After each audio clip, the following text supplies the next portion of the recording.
Welcome back to the Plot Twist Unfiltered. This episode isn't about avoiding conversations. It's not about shutting down. It's about knowing when you've already said enough. For a long time, I believed that if I just explained myself better, people would understand. If I gave more context, if I answered every question, if I defended my intentions. But the truth is, some people aren't confused. They've committed to misunderstanding you. There came a point where explaining myself started to feel heavy, not because I was hiding anything, not because I was repeating myself to people who weren't listening.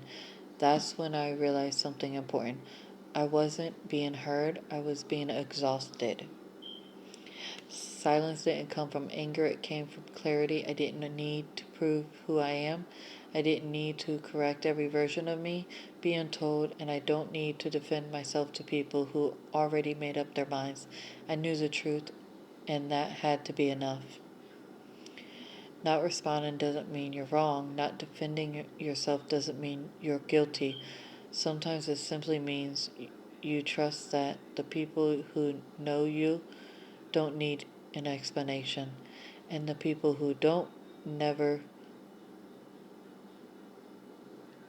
never would have accepted one anyway. There was a time I would have jumped in, corrected it, explained it, defended it. Now growth looks like restraint.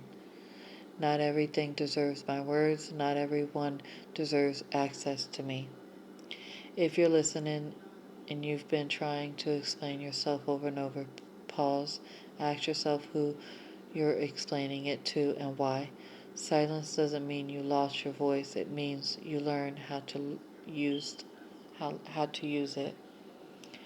God granted me the serenity to accept the things I cannot change, the courage to change the things I can, and the wisdom to know the difference. This is a plot twist on filter, and sometimes when silence becomes my answer, and sometimes that's all we need to be said. And I'm sorry if I sound a little down. I'm not. I'm tired. It is literally 5:01 in the morning. So this is probably going to be my last episode, and I will make more tomorrow.